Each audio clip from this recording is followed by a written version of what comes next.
The literary part of my name finally comes in handy. Hello, Indie Warriors. Literary Rose here for my Dream of Indie to offer you my review of Roadwarden. Roadwarden is a single-player, illustrated text-based RPG from developers Moral Anxiety Studio and publisher Assemble Entertainment. You take the role of the newest Roadwarden in a dark fantasy world, and I would consider Roadwarden like a pseudo-sheriff, and you're charged with exploring a mysterious peninsula rife with danger. Along the way, you will meet people of all walks of life, each with unique backstories, dialogue, and interactions. And that is as much as I will tell you about the story, because the strength of the game is in the writing, and Roadwarden delivers. If you aren't about reading and plot, then this game is most definitely not for you. But if you're a D&D fan or a book lover such as myself, the world building in Roadwarden is spectacular. You learn about the intricacies of this strange world where humanity is fighting to survive the dangers of the creatures all around them. Political strife, religious clashes,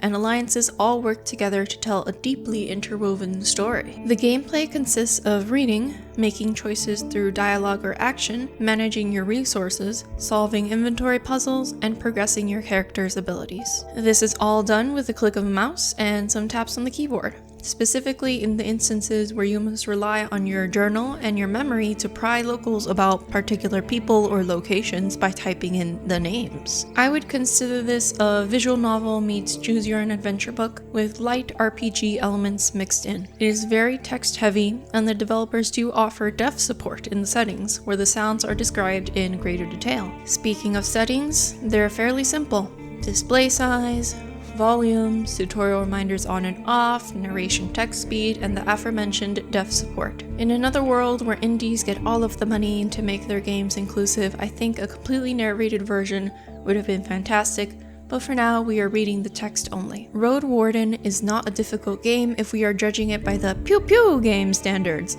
but this is not that game. Instead, Roadwarden does offer challenge in terms of plot, holding it all together in your head as you make choices in this world. But lucky for us, the devs have offered a handy-dandy notebook with names and short descriptions of prominent characters, locations, and events, as well as an archive of the exact dialogue in the scene you were just in. However, if you would like Roadwarden to bend you over their knee for a good spanking, you do have the option to increase the difficulty at the start of each session. Likewise, if you would prefer to bask in the grim fantasy story, you can go for the story-focused difficulty. The map is a top-down pixelated depiction that expands as you explore the peninsula further, and hovering over locations will remind you of their names. The map also reminds you through icons of which locations you can sleep at, which is essential for your long-term survival. There were no issues running this on my PC, and I speculate that this would run on any potato piece, so you have no excuse to pass this up. Isometric pixel art is the art style of choice, and with the color palette ranging from soul-crushing brown to dirty copper. It fits the mood of the world perfectly, and it was surprisingly easy on the eyes. And finally, the sound design is all about ambient sounds and setting the mood. I wouldn't listen to this music outside the game, but that wasn't the intention. Every single element of this game, music especially, is in service to the world building. My final thoughts?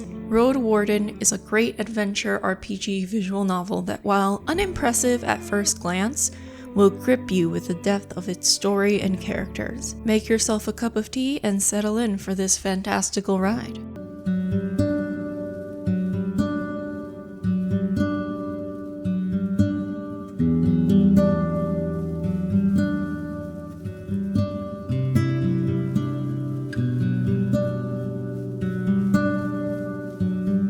Thank you so much for supporting clickbait-free content right here at I Dream of Indie, and we would now like to pay tribute to the brave indie warriors and legends that make this content possible.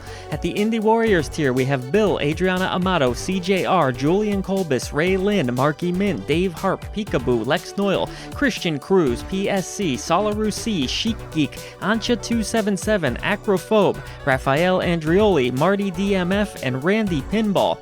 At the Indie Legends tier, Nathan Moore, Skeptic, Baptism, Jen Rose, Chris Jackson, Mr. W, Blue Francis 14, The Beefarinis, Business Cody, Chiron, Jace Glover, King of the Hatch, Ophidian Mind, Lord Metroid, Seacoil, and Larkison. Thank you so much for everything that you do for independent developers, publishers, and for I Dream of Indie. Help us bring a voice to the voiceless ones in gaming.